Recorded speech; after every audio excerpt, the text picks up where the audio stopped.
Radio Benjerville, 24h/24, 7 jours sur 7, Radio Benjerville, toujours.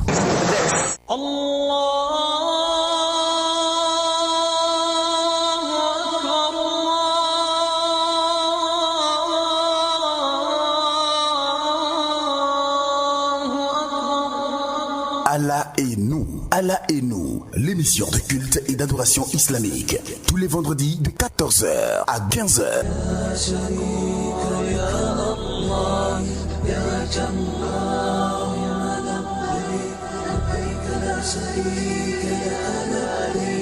Pendant 1 heure, marchons dans la grandeur du prophète Mahomet. Allah et nous.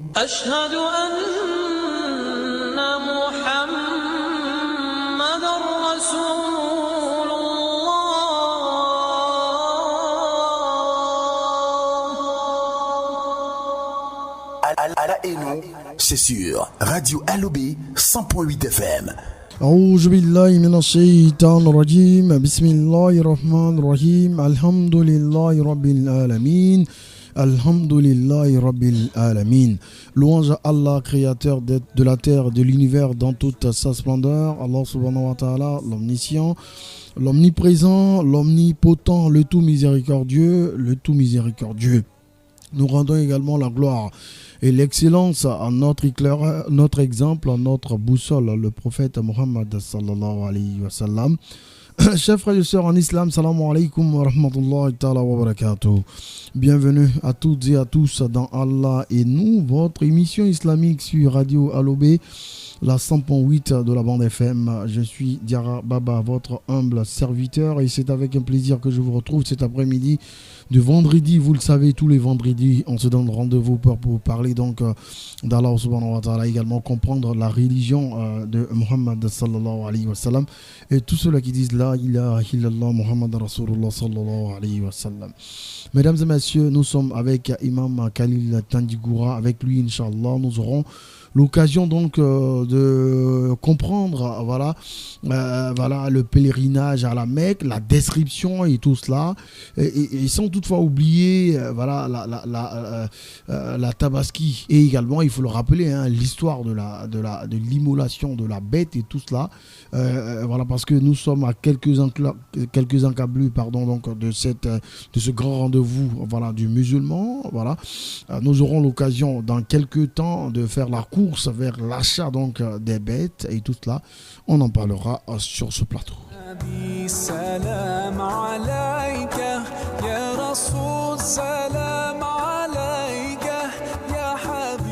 Imam, salam alaikum wa rahmatullahi wa barakatuh. Wa alaikum salam wa rahmatullahi wa barakatuh, mon frère. Très bien, en tout cas très heureux de te retrouver. Bismillah, votre propos d'introduction. Alhamdulillah, wa la akibatul muttaqin, wa la udwana illa ala zalimin. Thumma salatu wa salamu ala rasulillah wa ala alihi wa ashabihi ajma'in wa man tabi'ahum bi ihsan ila yawmiddin, amma ba'd. Fassalamu alaykum wa rahmatullahi wa barakatuh. Wa alaykum salam wa rahmatullahi ta'ala wa barakatuh. Alors, nous remercions Allah qui nous a permis d'être en vie, qui nous a gardé en vie jusqu'aujourd'hui. Nous lui demandons de nous garder en vie encore plus longtemps, dans la santé, dans la foi, dans la consolidation de notre foi, et surtout dans le sentier d'Allah. Et nous remercions la radio Alobé qui nous accueille le vendredi pour parler de l'islam, de la religion. Et nous saluons également notre frère et modérateur Diara. Vraiment, qu'Allah lui accorde la santé, qu'Allah lui donne la longévité, qu'Allah lui facilite l'atteinte de tous ses objectifs. Et vraiment, nous lui sommes reconnaissants pour tout ce qu'il fait pour cette émission-là. Merci, sans oublier, idem pour vous également, pour tous les efforts que vous faites pour la communauté. Inch'Allah, sans oublier ceux qui nous écoutent, parce que c'est pour eux que nous faisons cette émission-là. Donc, qu'Allah vous bénisse, qu'Allah nous bénisse, qu'Allah nous maintienne sur le droit chemin. Amin Rabbi. Merci infiniment à vous, Imam Khalil Tandigoura. Merci infiniment. Qu'Allah subhanahu wa ta'ala se souvienne de vous, également qui vous accorde la santé, la longévité, la connaissance, et également cette force de hisser très haut le drapeau de l'islam. Amin. Alors, Imam, rappelons-le, la semaine dernière, on a parlé donc du pèlerinage à la Mecque et tout cela. Alors, comment on peut décrire le pèlerinage, voilà, et avec tout ce qu'on a comme à côté, parce que ils sont très nombreux, voilà, je veux dire, des milliers qui se préparent donc du côté donc de la Côte d'Ivoire, des millions qui seront du côté donc des lieux saints. Alors déjà, comment décrit-on déjà après avoir défini le pèlerinage? C'est vrai, on en a parlé, mais la répétition étant pédagogique, revenir là-dessus. Ok, alhamdulillah. Alors, c'est une très bonne question parce qu'on a dit en islam, tout ce qui est adoration, avant de l'entamer, avant de l'accomplir, il faut savoir d'abord qu'est-ce que c'est. Ensuite, quels sont ses piliers, ses obligations, ses actes surrogatoires, quels sont ses annulatifs, quels sont ses mérites, quels sont ses objectifs. Et donc, c'est tout cela qui va nous permettre d'être, en tout cas, de faire une adoration conforme. C'est dans ce sens que la question sera répondue une fois de plus. Et donc, le pèlerinage, c'est le fait de... D'abord, c'est une adoration. C'est une adoration. C'est l'adoration d'Allah avec l'intention de... qui consiste à vouloir se rendre quelque part, en l'occurrence à la Mecque et les lieux saints de l'islam, visiter ces lieux-là dans le but de faire les rites du Hajj. Je vais parler de Tawaf, je vais parler de Safa al-Marwa, je vais parler de la station et tout ce qui va avec dans un moment précis. Oui, parce que ça ne se fait pas à tout moment. Pour la Umrah, on peut faire à tout moment, mais pour le Hajj, c'est dans les mois de Hajj, donc dans un mois précis, voilà, et ce avec l'intention d'adorer Allah. Donc pour dire simplement, c'est le fait de se rendre à la maison sacrée, voilà, pour aller faire les rites du Hajj avec l'intention d'adorer Allah. Donc pas avec l'intention d'aller visiter parce qu'on dit c'est beau, c'est joli, pas avec l'intention d'aller faire du tourisme, pas avec l'intention d'aller prendre des marchandises pour venir vendre les boubous, les chapeaux et les articles islamiques, non, mais avec l'intention d'adorer Allah. Très bien. Voilà. Très bien, voilà qui est clair. Et également, cette intention, elle n'est pas donnée à tout le monde. Hein. Il s'agit de l'appel d'Allah subhanahu wa ta'ala. Bien sûr, bien sûr. Il y a des gens qui ont les moyens, qui ont l'intention, mais vraiment, Allah n'a pas facilité pour une raison ou pour une autre. Comment voilà. On peut expliquer cela, Imam? Oui. On a les moyens, oui. également l'intention, oui. et on n'y arrive voilà. pas. On peut prendre un exemple banal, ça peut être dû peut-être à une maladie, ou bien ça peut être la personne s'y prépare cette année, je m'en vais, et puis à la dernière minute, ou bien avant de commencer les démarches administratives, il y a un blocage peut-être lié à son travail, ou bien à un membre de sa famille, ou à quelque chose qui l'empêche réellement d'aller faire. Très bien. Oui, indépendamment de sa volonté. Voilà, donc ça peut arriver. C'est dans ce sens qu'on peut comprendre que c'est vraiment un appel. Voilà. Par contre, il y a d'autres, eux, ils n'ont pas ni les moyens, ni la volonté, mais voilà, Allah les a appelés. Et donc, quelqu'un passe, il vient leur faire la surprise. Bon, je souhaite que tu aies fait le Hajj cette année. Et puis voilà, il n'avait pas les moyens, donc du coup, il n'avait pas la volonté. Bon, il peut avoir la volonté, mais il n'avait pas, puisqu'il n'a pas les moyens, donc il n'avait pas prévu au fait. Et donc, on vient lui dire comme ça, bon, cette année, tu n'es pas mis ceux qui vont faire le pèlerinage. Donc, c'est vraiment un appel. C'est clair, c'est clair. Mais sans oublier qu'il y a d'autres aussi, ils ont les moyens, tout est fait pour qu'ils puissent aller, mais ils n'ont pas l'intention. Voilà, parce que eux, ils veulent d'abord réaliser tous les projets, construire, acheter des voitures, faire ceci, faire cela. Or, l'homme, son amour pour le bien-être ou bien pour l'argent, pour la richesse est démesuré. Et donc, quand il va vouloir réaliser un projet avant d'aller faire le pèlerinage, il va se dire non, c'est après ce projet. Mais en réalité, quand il va finir ce projet, il va dire mais et s'il faisait ça d'abord? Et quand il va finir ça d'abord, et s'il faisait ça d'abord? Et s'il faisait ça, il va rester dans ça jusqu'à ce que il va visiter les tombes, comme nous dit la sourate Al-Hakumut Takathur Hatta Zurtumul Maqabir. Donc la course aux richesses vous a amené au péril, c'est-à-dire vous a anéanti. Voilà, ils sont restés dans la course, dans la concurrence. Lui, il a construit un immeuble, il faut qu'il construise 2 immeubles. Lui, il a fait ci, il faut qu'il fasse ça. Donc, ils sont restés dans cette concurrence jusqu'à ce qu'ils ont oublié ce pourquoi ils ont été créés, qui est l'adoration d'Allah, en l'occurrence le pèlerinage, ou bien entre autres le pèlerinage. Et donc, finalement, d'ici, ils vont se rendre compte, c'est déjà la mort. Très bien. Ou bien c'est la maladie, il ne peut plus rien faire. Ouais.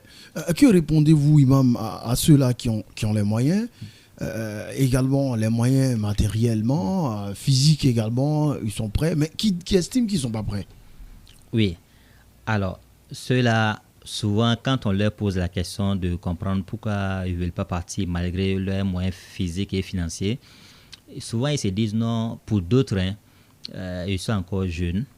Pour d'autres, si peut-être Allah leur a fait la grâce d'avoir beaucoup d'argent, étant jeunes sans être mariés d'abord, ils vont dire qu'ils ne sont pas encore mariés. Mais généralement, ils sont encore jeunes. C'est ce qui vient généralement. Comme si on leur a fait savoir que le Hajj, c'est une affaire de vieillard. C'est ce qu'on n'arrive pas à comprendre. Quand on donne les conditions du Hajj, il n'y a pas à faire de vieillard dedans. Ce qui est important, c'est la capacité physique et morale et financière. Et donc, tu as cette capacité-là parce que tu es physiquement en bon état. Financièrement, ça va. Et donc, qu'est-ce qui t'empêche? Son seul prétexte, je suis jeune. Et ce qui est derrière tout ça, ce qu'on ne dit pas, c'est que lui, il estime que, il pense que s'il va faire le pèlerinage, il sera condamné, il ne pourra plus s'adonner aux désobéissances. Entre autres, la fornication, entre autres, les margouilles, le broutage, l'escroquerie, tout ce qui est interdit là. Et comme pour le moment, lui, il est noyé dedans. Et il n'a pas l'intention de sortir de là.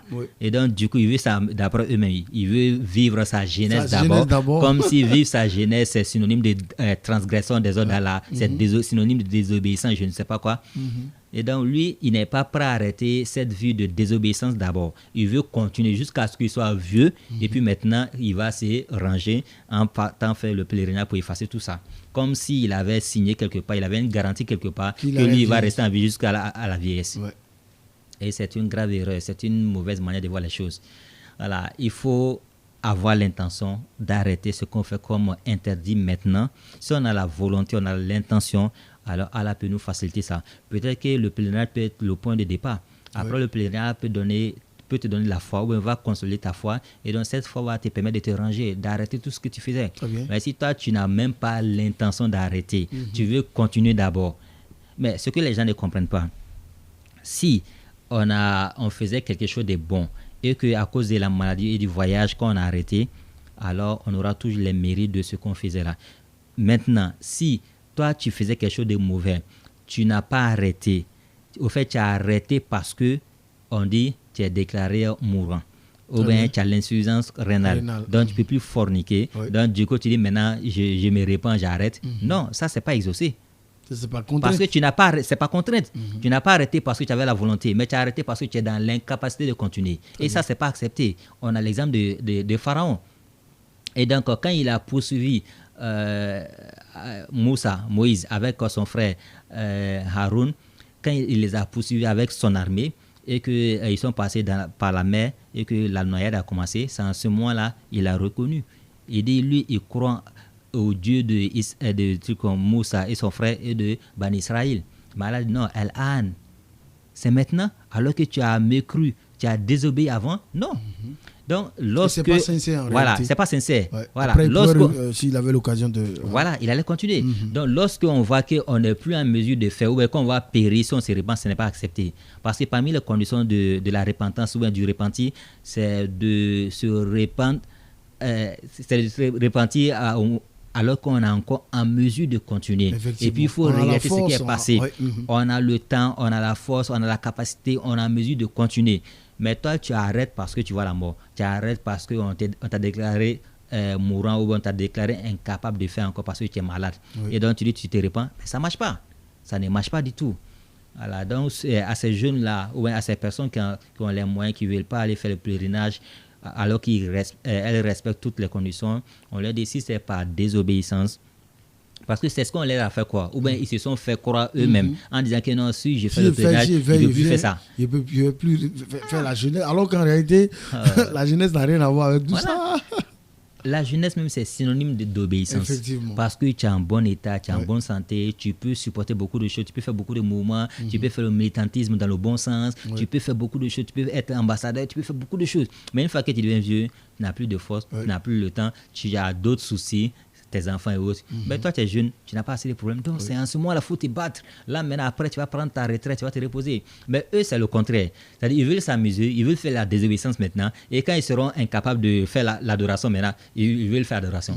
Mais je sais pas, ça c'est quel Est-ce moyen que de c'est pas un degré de foi? Est-ce qu'on là on se dit pas que parce que pour celui qui a les moyens, en tout cas, certains même ont les moyens, mais ils préfèrent même avoir, ils préfèrent se faire partie par les autres personnes, c'est-à-dire des personnalités. Oui, on a vu ces cas aussi. Plein de cas. Oui, ces cas aussi.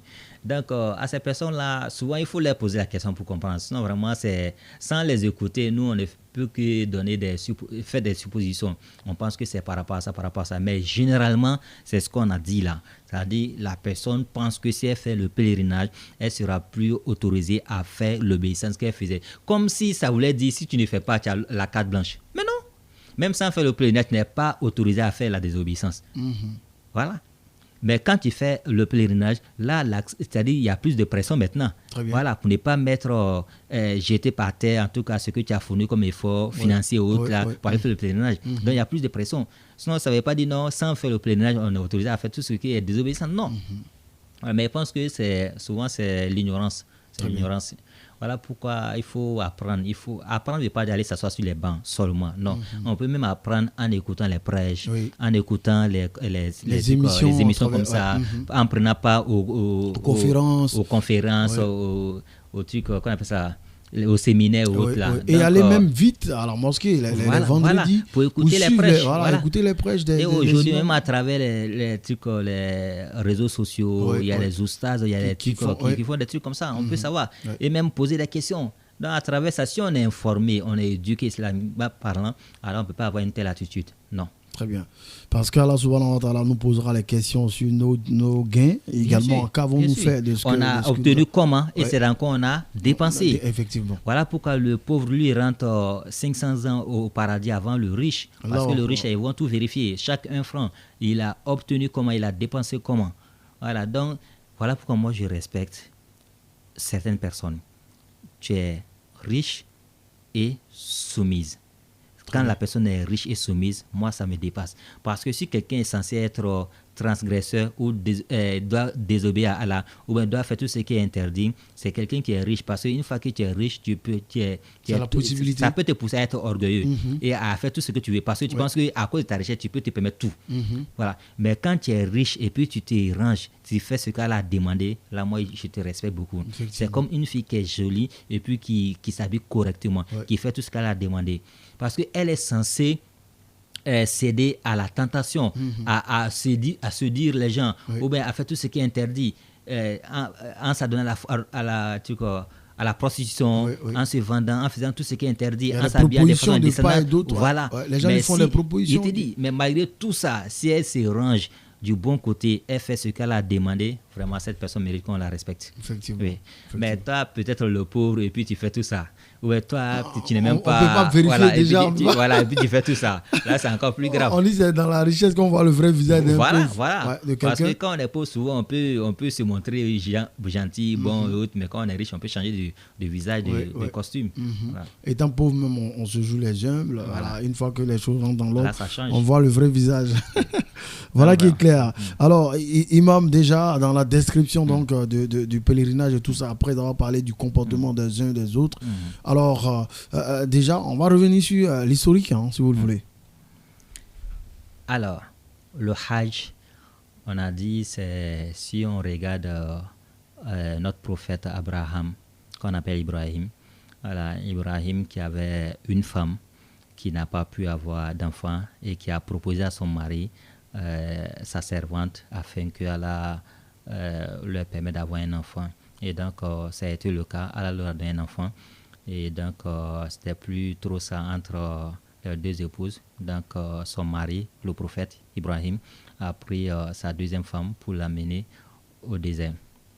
Et donc, quand il l'a laissé avec son fils là-bas, il voulait partir. Sa femme lui demande, tu me laisses ici? Pourquoi? Tu me confies à qui? Tu vois qu'ici, il n'y a rien.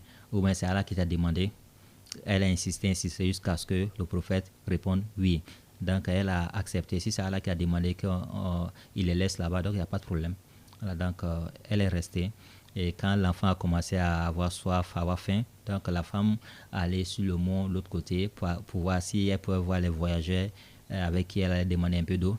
Voilà, donc, si elle ne voyait personne, elle descendait pour aller voir l'autre côté. Et donc, aller-retour jusqu'à ce que elle vient trouver l'enfant en pleurant, en faisant bouger ses pieds, l'eau jaillit de la terre, et puis bon, c'est ce qui est devenu Zamzam.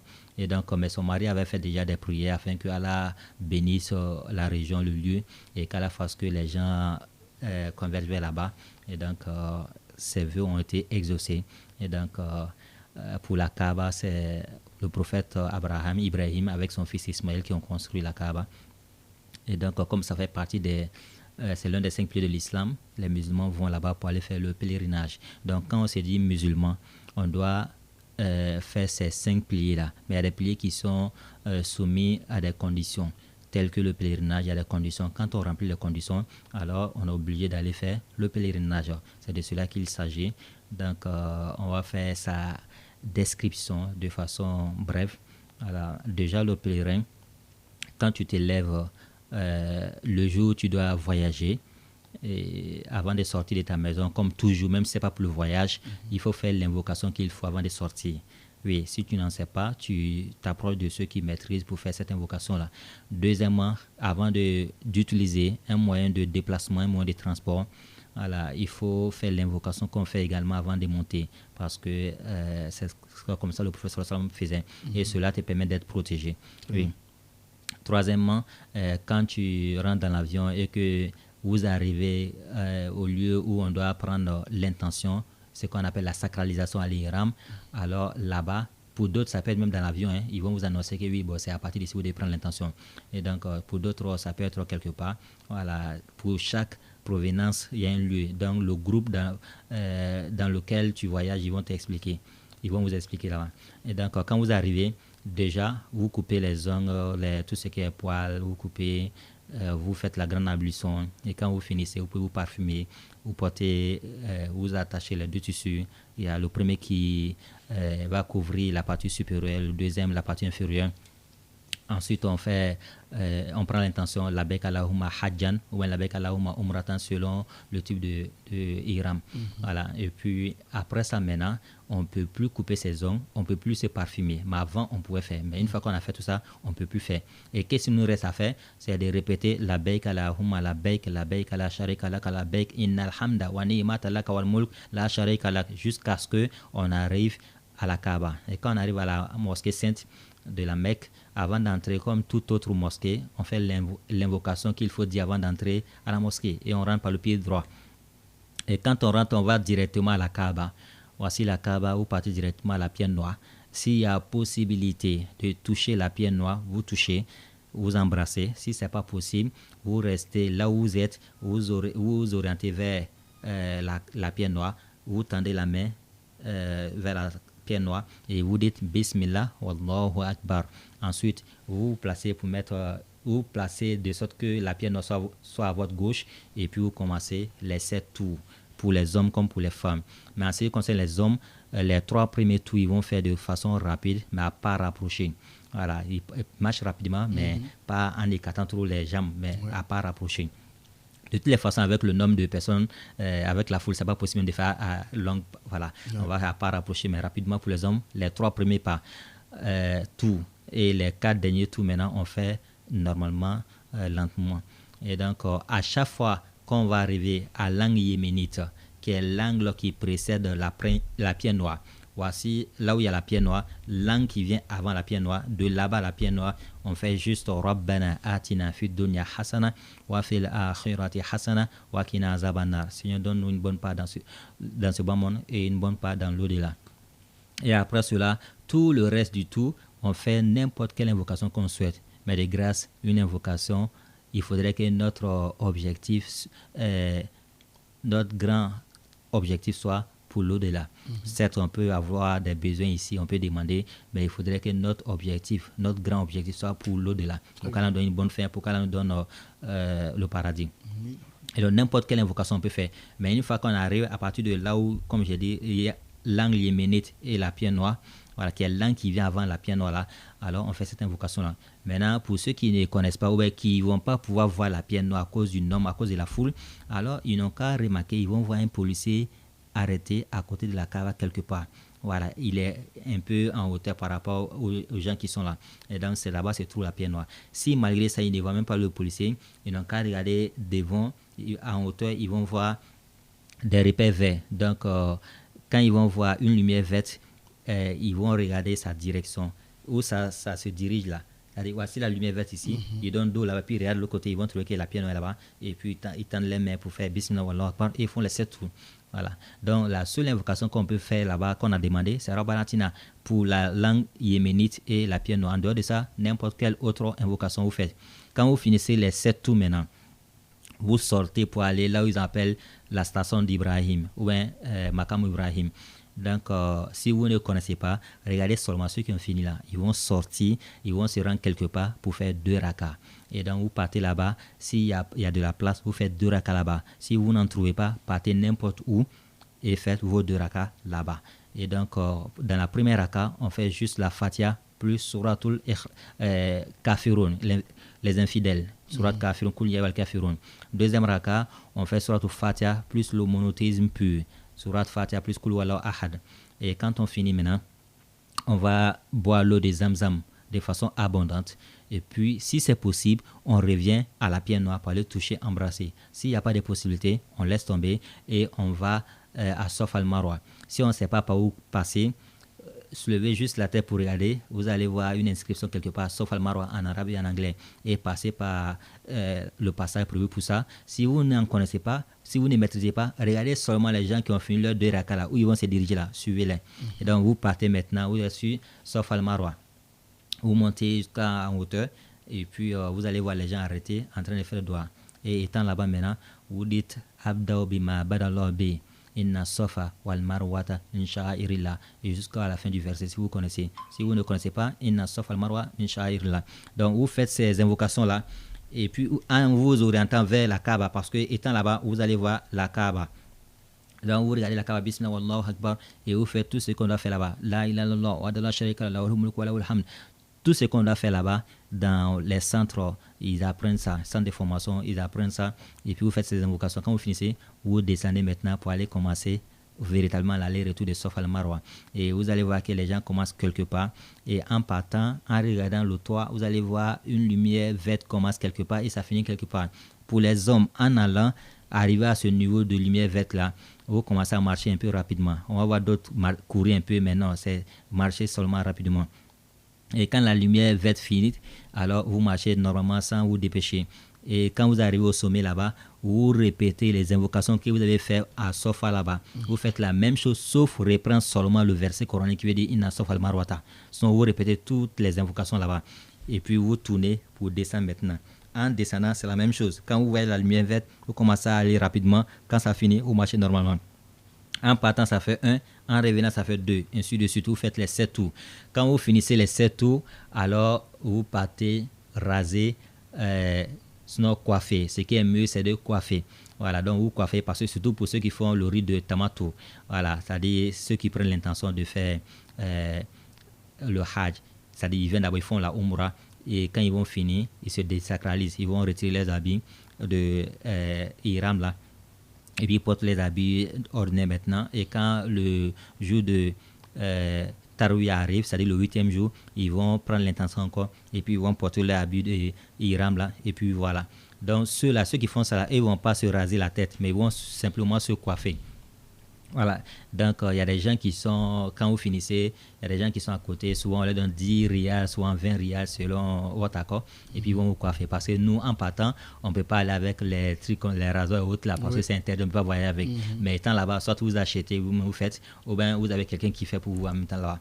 Voilà, donc en faisant ça, la Umrah est terminée. Vous retenez à l'hôtel, vous pouvez retirer vos 2 tissus de Ihram, vous pouvez porter un boubou, un pantalon, tout ce qui est cousu normalement. Vous venez faire vos prières, vous attendez simplement le jour où ils vont vous dire aujourd'hui on va pour Mina. Là maintenant, le petit matin du 8e jour, vous allez prendre vos bains rituels, la grande ablution. Vous allez prendre, porter vos 2 tissus, faire l'intention labbaik Allahumma hajjan, et puis maintenant vous allez sortir avec votre groupe pour prendre le bus, le car, pour aller à Mina. Voilà, Umrah étant fini, on s'est désacralisé, c'est-à-dire en retirant l'habit de Hiram là, on a attendu pour d'autres, ça peut être 1 semaine, 2 semaines, pour d'autres ça peut être 2 jours, pour d'autres ça peut être juste 1 jour, ça dépend de à quelle période on est arrivé. Si on est arrivé tôt, alors après la Umrah, on a beaucoup de jours pour se reposer, ou bien pour attendre le jour du pèlerinage. Et donc, quand ce jour est arrivé maintenant, après l'intention et l'habit qu'on a porté là, alors on va se diriger vers Mina. Alors, c'est le 8e jour, on va à Mina, on va passer la journée là-bas, la soirée également là-bas. Donc, le 9, le matin, voilà, le 9, on se lève maintenant pour aller à Arafat. Voilà, étant à Arafat, ben, tout en partant, on peut faire la bec, la bec, hein, voilà, on fait les invocations comme ça. Étant à Arafat maintenant, qui est le 9e jour, ceux qui ne sont pas sur place, ceux-là, eux vont jeûner, c'est ce qu'on appelle le jeûne de Arafat. Du jour de Arafat. Et parmi ces mérites, ça permet d'effacer les péchés de 2 années, l'année passée et l'année en cours. Voilà, le jour de Arafat qui est le 9e jour. Ce jour-là, les pèlerins, ils ne gênent pas. Et ils sont sur Arafat. Et donc, ils vont rester là-bas, ils font des invocations, ils font des doléances, ils font des prières. Et donc, jusqu'au coucher du soleil, le 9e jour toujours, ils vont se déplacer maintenant pour aller à Muzdalifa. Muzdalifa, on est toujours au 9e jour. La nuit du 9 au 10e jour, donc ils vont passer la nuit là-bas. C'est un espace très très vaste. On est là à l'air libre, on dort, on est parti avec des tapis qu'on a achetés, des nattes hautes qu'on a achetés au niveau de la Mecque. Et donc c'est sur ces nattes là, tapis là, qu'on va dormir à l'air libre dehors. Et cela permet de penser un peu au jour du rassemblement, du grand rassemblement. Le jugement dernier. Voilà, on sera tous là comme ça, on est rassemblés. Voilà, comme le prophète sallallahu alayhi wa sallam a dit, on sera nus, pieds nus, on ne sera pas habillé, on n'a pas de chaussures. Dans son épouse Aïcha, qu'Allah soit satisfait d'elle, a dit, mais comment les gens vont se regarder les uns les autres? Il dit non, la situation sera tellement difficile que les gens ne vont pas se regarder. En réalité, ils ne vont même pas savoir qu'ils sont nus, à plus forte raison de se regarder. Un exemple banal, tu es dans une maison, que Dieu nous garde, que Dieu nous préserve, il y a eu une catastrophe, le gaz a explosé, et puis voilà, tu t'es couché, ou peut-être tu étais dans la douche, dès que tu as entendu, tu as couru, tu es sorti. Et c'est dehors, maintenant, tu te rends compte que notre n'est pas habillé, parce qu'on t'a dit. Donc, c'est un exemple banal comme ça. Voilà, donc ce jour-là, puisque pour que le jour du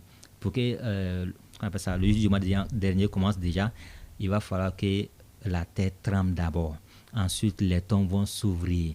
Les habitants, les défunts qui sont dans les tombes seront ressuscités, ils vont sortir. Et ils seront pourchassés par un feu pour aller les rassembler quelque part. Donc, étant dans ce contexte, est-ce qu'on a le temps de savoir qu'on est nu? Non.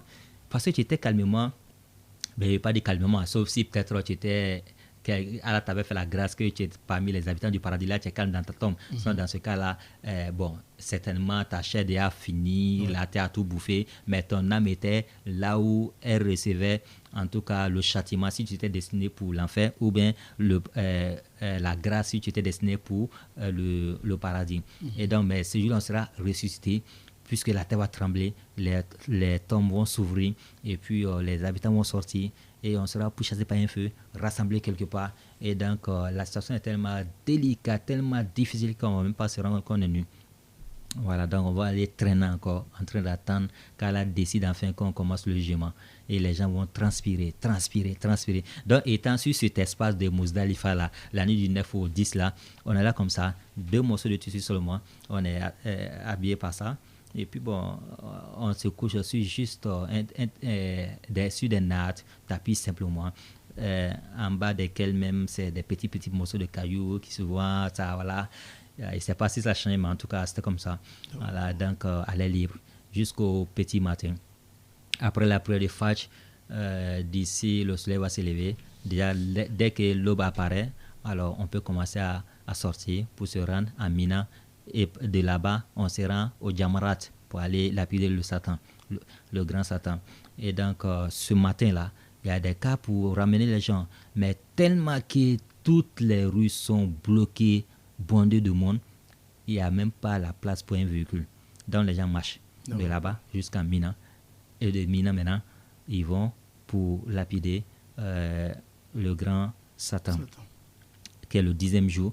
C'est ce que l'on appelle ici, partout, où on n'est pas, en tout cas en dehors des lieux du pèlerinage, c'est le jour de la fête. Et donc les gens vont sur les lieux de la prière de Tabaski. Ce jour-là, eux vont plutôt lapider le grand Satan. Voilà, ils vont prendre 7 cailloux, ils vont jeter, avant de jeter le premier et le deuxième, ainsi de suite, ils disent Bismillah, Wallahu Akbar, et puis jettent. Voilà, quand ils finissent maintenant, ils rentrent pour aller se raser les cheveux. Et puis, certainement, ils ont fait immolation à leur nom. Parce que quand tu payes tout ce que tu dois payer, il y a le prix de ta bête dedans, le prix de ton mouton. Et donc, c'est confié à des gens qui vont immoler à vos noms. Voilà, donc ces jours-là, quand on finit le 10e jour, on finit de lapider là, en rentrant, ils vont immoler à votre nom. Et puis, vous allez vous raser les cheveux si vous êtes des hommes. Pour les femmes, ils vont prendre juste un petit morceau dedans. Voilà. Parce qu'à la base, la femme en islam, c'est pas autorisé qu'on rase sa tête. Voilà. Peut-être dans certains cas, on peut comprendre si elle a une maladie qui est liée à ses cheveux et qui continue de s'aggraver tant que les cheveux sont là, ça peut être autorisé qu'on rase. Et c'est pour son bien-être. Voilà. Mais pour rien comme ça, tu n'as pas de problème parce que tu veux plus de tes cheveux et puis tu viens raser. Non, pas pour la femme. C'est pas autorisé. Voilà. Et donc, c'est comme ça, on finit. Et puis, ça, c'était le 10e jour. Le 11e jour encore, on retourne cette fois-ci pour aller lapider les autres, qu'on appelle ça, Satan. Le 12e jour également. Maintenant, c'est jusqu'au 13e jour. Mais celui qui est pressé, il peut se contenter du 11e et 12e jour. Et puis, il retourne à la Mecque maintenant. Voilà. Mais avant cela, normalement, après le 10e jour, on devrait venir à la Mecque d'abord pour venir faire Tawaf ul-Ifada, qui est le Tawaf du pèlerinage. Et c'est le même Tawaf qu'on a fait pour la Umrah. On vient faire la même chose. Et quand on finit maintenant, on retourne encore à Mina pour aller faire le 11e jour du truc pour lapider, 12e jour, voilà, 13e jour, tout ça. Mais bon, souvent, c'est va-et-vient avec les cas autres, là, avec les embouteillages, c'est pas possible. Donc, eux, ils ont une habitude. C'est-à-dire, quand ils finissent le 10e jour de lapider, ils sont rentrés, ils ont fait l'immolation, ils ont rasé les têtes, ils vont rester faire 11e jour là-bas, ils vont lapider encore, 12e jour, ils vont lapider, et puis ils vont rentrer maintenant, s'ils sont pressés. S'ils ne sont pas pressés, ils font le 13e jour, et puis maintenant, ils vont rentrer à la Mecque pour faire le tawaf du Hajj. Et ça, on ne doit pas négliger, parce que ça fait partie du Hajj. On vient faire ce tawaf là. Après, quand on finit ça maintenant, là, on peut dire que le pèlerinage, c'est fini. Mais il reste encore un dernier tawaf qu'on appelle tawaf al-wada. Ça, c'est lorsque on a décidé de rentrer. Si on doit rentrer demain, donc ça sera la dernière chose qu'on va faire avant de voyager. Voilà, donc on va faire ce tawaf d'adieu là. Et quand on finit maintenant, si en partant à la Mecque, on était passé déjà à Médine pour les ziyara, et donc de là-bas, on n'a pas arrêté à Médine forcément, on peut aller directement. Même si on arrive à Médine, peut-être c'est pour aller prendre seulement l'avion pour rentrer, ou bien à Jeddah ou ailleurs. Voilà. Sinon, si on n'a pas fait ça, ça ne doit pas passer par Médine en venant au pèlerinage. Alors après la Mecque, le pèlerinage, on retourne à Médine pour aller faire quelques jours là-bas. Là maintenant, on va faire les ziyara des lieux saints de Médine, à commencer par la mosquée du prophète sallallahu alayhi wa sallam, où on va prier. D'ailleurs, en ce qui concerne les mérites de la prière obligatoire dans cette mosquée, c'est comme 1000 prières faites ailleurs. Si vous faites une prière obligatoire dans cette mosquée, c'est 1000 prières ailleurs. Dans la mosquée de la Mecque, c'est 100 000 prières ailleurs. Voilà. Donc, vous partez prier dans cette mosquée-là. Dans la cour de la mosquée du prophète sallallahu alayhi wa sallam, il y a sa tombe qui est là avec celle de ses deux compagnons, Abu Bakr et Omar. Donc, on va pour les saluer, pour prier pour eux.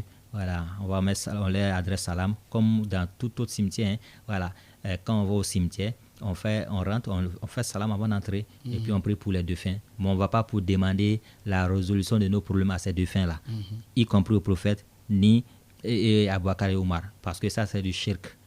Voilà, en islam, pour faire des demandes, il y a des conditions.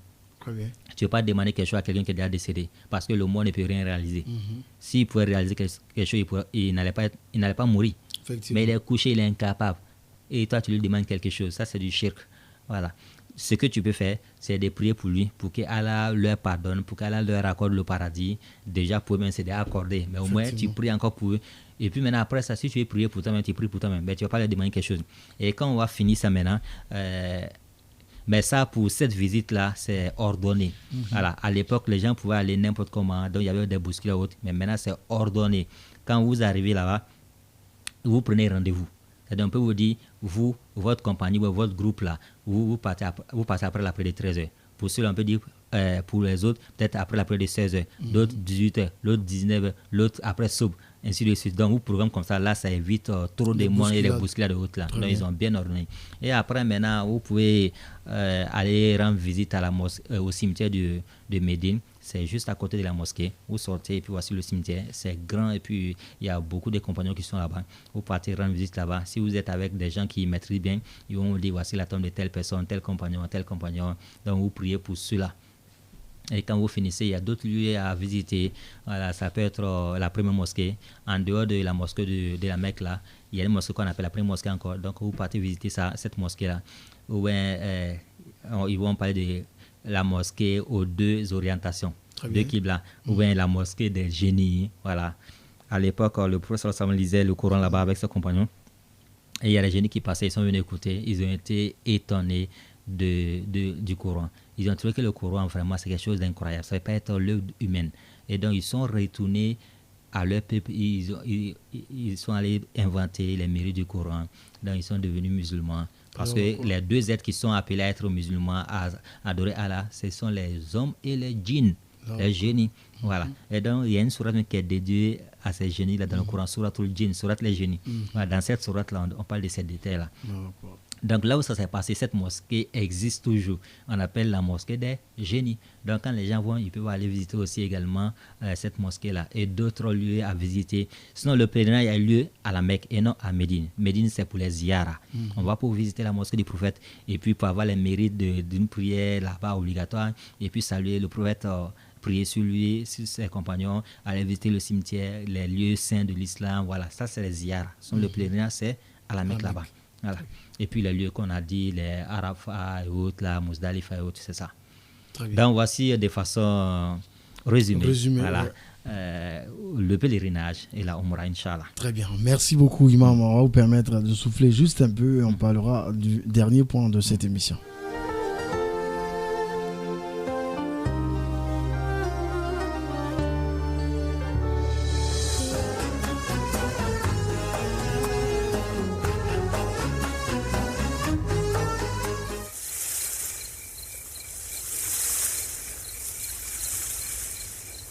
Je suis au bord des larmes quand je repense aux années où mon corps et mon âme se noyaient dans le péché.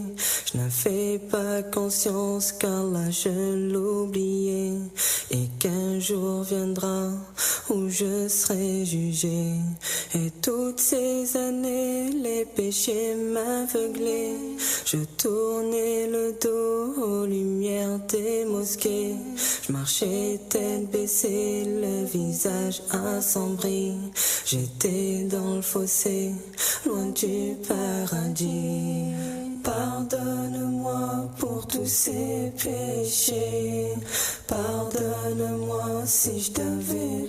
Alhamdulillah Rabbil Alamin. Chers auditeurs, si vous nous prenez en marche, alors sachez que vous suivez Allah et nous.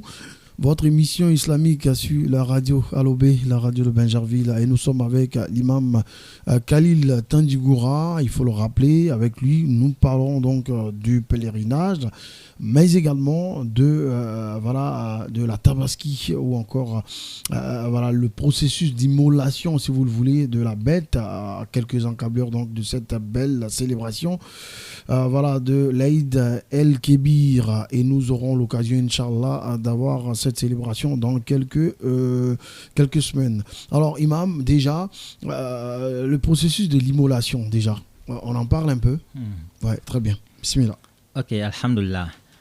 Déjà, avant de parler de l'immolation de façon rapide, il faut savoir quelle bête il faut immoler. Alors, on a déjà 4 bêtes qui sont concernées. On a les chameaux, et il faudrait que le chameau ait au minimum 5 ans avant qu'on puisse le considérer comme une bête à immoler le jour de la tabaski. Ensuite, on a le bœuf, au minimum 2 ans.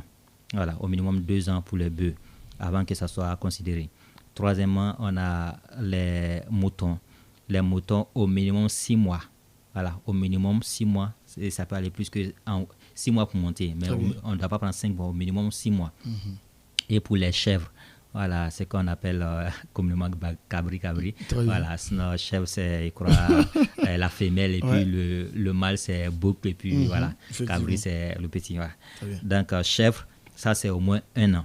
Voilà, donc voici les bêtes qui sont concernées. Chameaux, ça, on peut prendre 7 personnes, on peut s'associer. Ou bien bœuf, on peut s'associer 7 personnes, mais le mouton, une seule personne. Chèvre, une seule personne.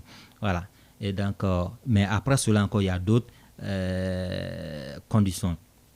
Il ne faudrait pas que déjà l'animal soit boiteux, c'est-à-dire une patte est cassée de façon, c'est-à-dire la patte même c'est cassée puis c'est inutilisable.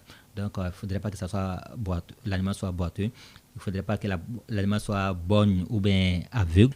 Voilà, de façon évidente quand on voit que non, l'animal a un problème à l'œil, ou bien l'animal a un problème au pied, ou bien il ne faudrait pas que l'animal soit trop maigre quand on voit que non, cet animal-là vraiment, non, face à l'air, à tes formes il ne faudrait pas qu'on sente ça. Voilà. Il ne faudrait pas aussi que l'animal ait une corne cassée, ou bien une oreille coupée. Voilà. Pour la corne, il ne faudrait pas que ça soit cassé jusqu'à la racine. Voilà. Sinon, il y a des animaux qui n'ont même pas de corne à la base. Voilà, il ne parle pas de ça. Mais un animal qui a une corne cassée, c'est-à-dire tu as vu, tu as allé, parce que c'est cassé, le gars dit, bon, il va baisser le prix. Parce que c'est qu'une fois que c'est cassé, on ne peut pas l'utiliser comme bête de tabaski. Voilà pourquoi elle a baissé le prix. Et donc toi, tu dis c'est une bonne affaire à acheter, ça ne marche pas. Ou bien parce que l'animal est malade, ils ont baissé le prix, toi tu vas acheter. C'est parce que lui, c'est que quand il est malade, on ne peut pas l'utiliser. Il est malade d'une maladie évidente, visible. Il sait qu'ils ne vont pas acheter. Voilà pourquoi il a baissé le prix, toi tu vas acheter. Non, ça ne marche pas. Donc il faut tenir compte de tous ces détails-là. Et une fois qu'on a rempli toutes ces conditions-là maintenant, là, on peut immoler la bête le jour de la fête. La tabaski, c'est 4 jours. Le jour de la fête, c'est-à-dire le 10e jour du mois de tabaski, on peut immoler après la prière. Quand on finit la prière de tabaski, on rentre, on va immoler le 10e jour. Et donc, quand on a en mesure de faire ça le 10e jour, on le fait. Si on n'a pas eu les moyens le 10e jour, le 11e jour qu'on a eu les moyens, on peut faire. Si on n'a pas eu les moyens le 11e jour, le 12e jour, on peut faire. Si on n'a pas eu le 13e jour, on peut faire. Parce qu'en réalité, la tabaski, c'est 4 jours. Contrairement à la fête de Ramadan qui est 1 jour. La tabaski, c'est 4 jours. Le jour de la tabaski est 3 jours après. Et donc, on peut immoler le premier jour si on a les moyens, qui est le 10e jour, ou bien le 11e, ou le 12e, ou bien le 13e jour, on peut immoler. Et comment est-ce qu'on va immoler? Alors, pour immoler, déjà, il faut faire coucher la bête sur son côté gauche et puis saisir la bête, mais pas totalement. Et puis, quand on finit d'immoler, il faut le laisser se débattre un peu parce que ça permet que le sang circule, le sang sorte rapidement et donc il va mourir vite, etc. Mais il faut vraiment soigner le côté qu'on va utiliser. Il faut que ça soit bien aiguisé, il faut bien regarder. Voilà, il ne faut pas dire non, comme madame dit, quand c'est bien tranchant, ça va couper ma main. Il ne faut pas regarder ça. Soit tu payes un couteau, ce n'est pas bien tranchant pour madame, et puis tu achètes un autre couteau qui est bien tranchant, bien aiguisé pour faciliter l'immolation. Voilà, parce qu'on va égorger, il faudrait que la bête ne souffre pas trop. Voilà, donc, et puis pour le faire, il faudrait qu'on coupe, pour le chameau, on coupe son cou, mais en venant vers la poitrine. Mais pour les moutons et autres, la bœuf, on monte jusqu'au niveau de la tête. Voilà, ici, jusqu'au fond ici, au niveau de la tête. Voilà, donc il faut couper non seulement la gorge, mais les deux, c'est pas, on peut appeler ça comme artère ou quoi là, les deux veines qui sont à côté. Voilà, parce que souvent quand on n'a pas coupé, l'animal peut continuer à respirer ou un peut continuer à ne pas mourir, c'est-à-dire il va rester pendant longtemps sans mourir. Voilà, donc il faut couper la gorge et les deux trucs qui sont à côté. Voilà, les deux veines qui sont à côté, il faut couper également. Et donc quand on a fini de faire ça, alors on peut dépiécer et puis manger une partie, offrir une partie, et puis donner comme sacrifice une autre partie. Très bien. Alors, comment est-ce que ça se passe? Tu ne vas pas donner à quelqu'un parce que la personne t'a donné la dernière fois. Mais tu vas donner à quelqu'un, tu peux lui donner, voilà pourquoi on parle d'offrir. Tu lui donnes parce que c'est ton voisin, tu lui donnes parce que c'est quelqu'un que tu respectes, tu lui donnes parce que c'est quelqu'un que tu considères, tu lui donnes parce que tu veux impressionner la personne. Donc, tu lui donnes. On peut faire ça. Deuxième partie, là, ça on donne aux pauvres. Ça, c'est spécialement pour les pauvres. Voilà, ça, c'est pas offre, mais ça, c'est pas, voilà, ça, c'est sacrifice. On donne aux pauvres. Troisième, c'est ce que vous mangez le jour de la fête. Et puis, même ça, vous pouvez diviser en deux. Vous mangez une partie le jour de la fête et puis une autre partie qu'on va manger dans les jours à venir. Donc, en un mot, on partage en trois.